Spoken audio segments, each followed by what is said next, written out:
ಕಾಂಗ್ರೆಸ್ ಅಂತರ್ಯುದ್ಧದಲ್ಲಿ ಈಗ ಜಲ ಸಂಗ್ರಾಮ ಜೋರಾಗಿದೆ.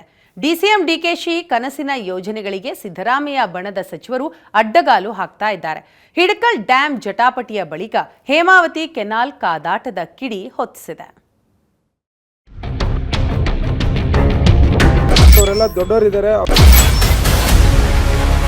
ತೀರ್ಮಾನ ಮಾಡಿದ ಮೇಲೆ ನಾನು ಅದಕ್ಕೆ ವಿರೋಧ ಇದ್ದೀನಿ ಅಂತ ಹೇಳಕ್ಕಾಗಲ್ಲ. ಆಚೆ ಬಂದು ಡಿಸಿಎಂ ಡಿಕೆಶಿ ವರ್ಸಸ್ ಸಿದ್ದರಾಮಯ್ಯ ಬಣದ ತಿಕ್ಕಾಟ. ನೀರಾವರಿ ಯೋಜನೆಗಳಲ್ಲಿ ನಾಯಕರ ಪ್ರತಿಷ್ಠೆ ಕಾದಾಟ.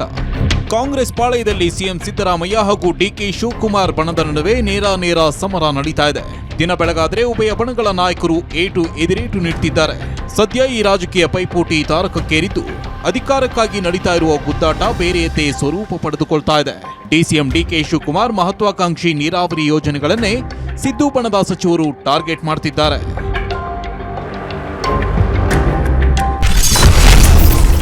ಸತೀಶ್ ಜಾರಕಿಹೊಳಿ ಬಳಿಕ ಕೆಎನ್ ರಾಜಣ್ಣ ಜಲಯುದ್ಧ. ಬೆಳಗಾವಿ ಹಿಡಕಲ್ ಡ್ಯಾಂನಿಂದ ಧಾರವಾಡ ಕೈಗಾರಿಕಾ ಪ್ರದೇಶಕ್ಕೆ ನೀರು ಕೊಂಡೊಯ್ಯುವ ಯೋಜನೆಗೆ ಸಚಿವ ಸತೀಶ್ ಜಾರಕಿಹೊಳಿ ಅಡ್ಡಗಾಲು ಹಾಕಿದ್ರು. ಈಗ ಸಚಿವ ರಾಜಣ್ಣ ಕೂಡ ಜಾರಕಿಹೊಳಿ ದಾರಿಯಲ್ಲೇ ಹೆಜ್ಜೆ ಹಾಕಿದ್ದಾರೆ. ತುಮಕೂರು ಹೇಮಾವತಿ ಕೆನಾಲ್ ಲಿಂಕ್ ಯೋಜನೆಗೆ ಸಚಿವ ಕೆಎನ್ ರಾಜಣ್ಣ ವಿರೋಧ ವ್ಯಕ್ತಪಡಿಸಿದ್ದಾರೆ. ಹೇಮಾವತಿ ಕೆನಾಲ್ ಲಿಂಕ್ ಯೋಜನೆಯನ್ನ ರಾಮನಗರಕ್ಕೆ ಹೇಮಾವತಿ ನೀರು ಕೊಂಡೊಯ್ಯುವ ಉದ್ದೇಶದಿಂದ ಜಾರಿಗೊಳಿಸಲಾಗಿದೆ.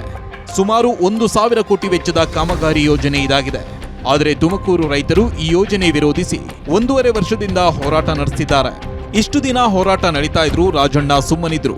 ಆದರೆ ಈಗ ಏಕಾಏಕಿ ಯೋಜನೆಗೆ ವಿರೋಧ ವ್ಯಕ್ತಪಡಿಸಿದ್ದಾರೆ. ಜಲಾಸ್ತ್ರ ಪ್ರಯೋಗಿಸುವ ಮೂಲಕ ಡಿಸಿಎಂ ಡಿಕೆಶಿಗೆ ಸಚಿವ ಕೆಎನ್ ರಾಜಣ್ಣ ಟಕ್ಕರ್ ನೀಡಿದ್ದಾರೆ.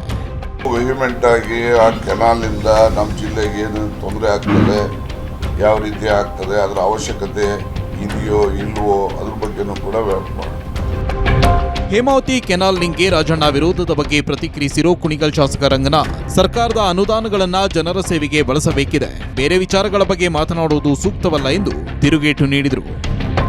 ನನ್ನ ಆಲೋಚನೆ, ಒಬ್ಬ ಶಾಸಕನಾಗಿ ನನ್ನ ಕ್ಷೇತ್ರದ ಅಭಿವೃದ್ಧಿಯ ದಿಕ್ಕಿನಲ್ಲಿ ಸರ್ಕಾರ ನನಗೆ ಬಲವಾಗಿ ನಿಂತ್ಕೋಬೇಕು ಅನ್ನೋದನ್ನು ನಾನು ಕೇಳ್ಕೊತೇನೆ. ಕಾಂಗ್ರೆಸ್ ಕೋಟೆಯಲ್ಲಿ ಹೊತ್ತಿಕೊಂಡ ಬಣ ಬಡಿದಾಟದ ಕಿಡಿ ಈಗ ಜ್ವಾಲಾಗ್ನಿ ರೂಪ ತಾಳಿದೆ. ಇಷ್ಟು ದಿನ ತೆರೆಮರೆಯಲ್ಲೇ ನಡೀತಾ ಇದ್ದ ಬಣ ಸಂಘರ್ಷ ಈಗ ಹಾದಿ ಬೀದಿ ಕಾಳಗವಾಗಿ ಮಾರ್ಪಟ್ಟಿದೆ. ನಾನಾ ನೀನಾ ಸಮರದಲ್ಲಿ ಡಿಕೆಶಿ ಹಣಿಯಲು ಸಿದ್ದು ಕ್ಯಾಂಪ್ನ ಸಚಿವರು ಜಲಯುದ್ಧದ ಕಹಳೆ ಮೊಳಗಿಸಿದ್ದಾರೆ. ಮಾಂತೇಶ್ ಕುಮಾರ್, ಏಷ್ಯಾನೆಟ್ ಸುವರ್ಣ ನ್ಯೂಸ್, ತುಮಕೂರು.